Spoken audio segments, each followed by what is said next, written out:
सोच को बदला गया है। पहले डिप्लोमेसी से जुड़े कार्यक्रम को दिल्ली के गलियारे तो ही सीमित रखा जाता था। मेरी सरकार ने इसमें भी जनता की सीधी भागीदारी सुनिश्चित की है। इसका एक बेहतरीन उदाहरण भारत द्वारा G20 अध्यक्षता के दौरान देखा गया है।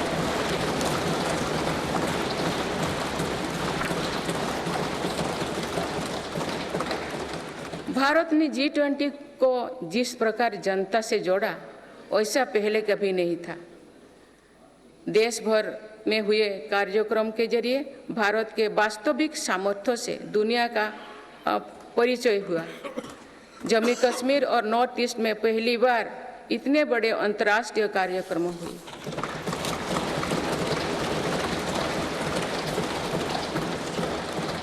पूरी दुनिया ने भारत में हुए ऐतिहासिक G20 सम्मेलन की प्रशंसा की।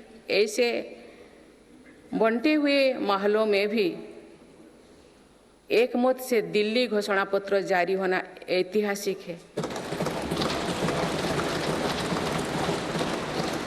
वुमेन लेड डेवलपमेंट से लेकर पर्यावरण के मुद्दों पर भारत का विजन दिल्ली घोषणा पत्र की नींव बना है।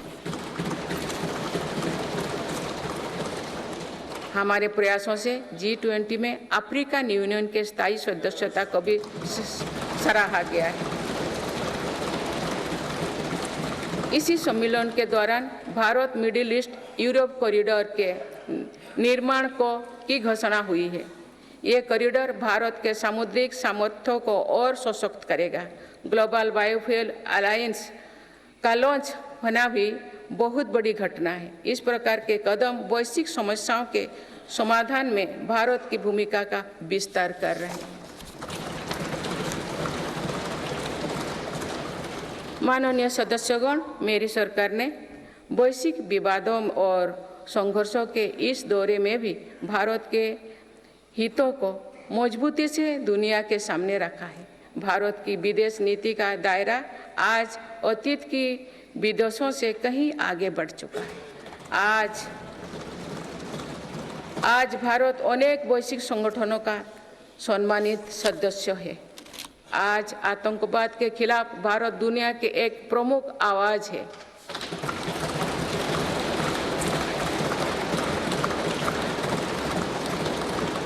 भारत आज संकट में फंसी मानवता की मदद के लिए मजबूती से पहल करता है। दुनिया में कहीं भी संकट आने पर भारत वहां तेजी से पहुंचने का प्रयास करता है। मेरी सरकार ने दुनिया भर के काम कर रहे भारतीयों में नया भरोसा जगाया है। ऑपरेशनल गंगा, ऑपरेशनल कावेरी और वंदे भारत जैसे अभियान चलाकर जहां जहां संकट आया वहां से हर भारतीयों को हम तेजी से सुरक्षित वापस लेकर आए।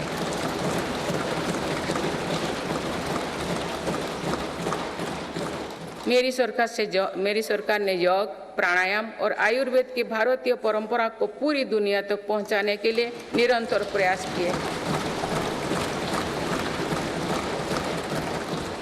पिछले वर्ष संयुक्त राष्ट्र संघ के मुख्यालय में 135 देशों की प्रतिनिधित्व ने एक साथ योग किया।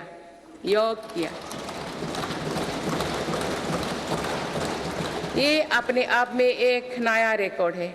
मेरी सरकार ने आयुष पद्धतियों के विकास के लिए एक नया मंत्रालय बनाया है। विश्व स्वास्थ्य संगठन का पहला global centre for traditional medicine भी भारत में बन रहा है। माननीय सदस्यगण, सभ्यताओं के कालखंड में ऐसे पड़ाव आते हैं जो सदियों का भविष्य तय करते हैं। भारत के इतिहास में भी ऐसे अनेक पड़ाव आए। इस वर्ष 22 जनवरी को भी देश ऐसे ही एक पड़ाव का साक्षी बना है।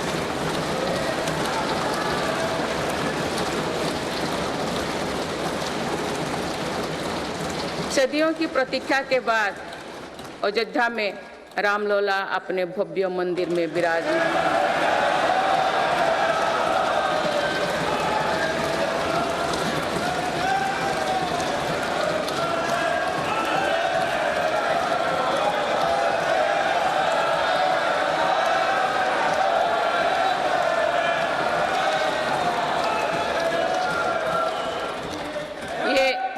ये करोड़ों देशवासियों की इच्छा और आस्था का प्रश्न था, जिसका उत्तर देश ने पूरे सद्भाव के साथ खोजा है। माननीय सदस्यगण, आप सभी करोड़ों भारतीयों की आकांक्षाओं के प्रतिनिधि हैं। आज जो युवा स्कूल कॉलेज में है, उनके सपने बिल्कुल अलग हैं। हम सभी का ये दायित्व है कि अमृत पीढ़ी के सपनों को पूरा करने में कोई कसर बाकी ना रहे।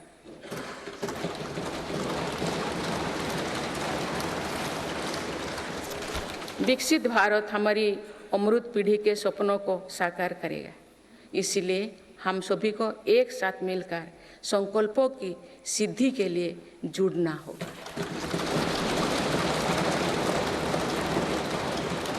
माननीय अटल जी, माननीय सदस्यगण, श्रद्धेय अटल जी ने कहा था, अपनी ध्येय यात्रा में हम कभी रुके नहीं हैं। अपनी ध्येय यात्रा में हम कभी रुके नहीं, किसी चुनौती के सम्मुख कभी झुके नहीं।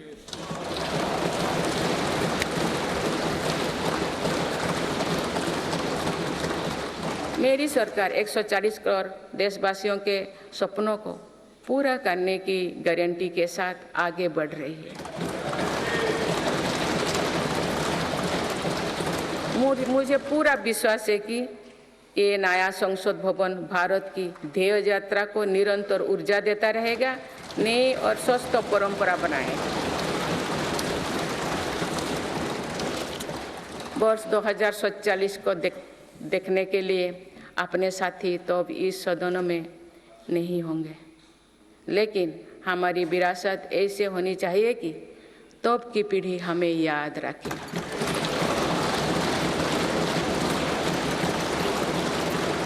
आप सभी को बहुत बहुत शुभकामनाएं। धन्यवाद। जय हिंद, जय भारत।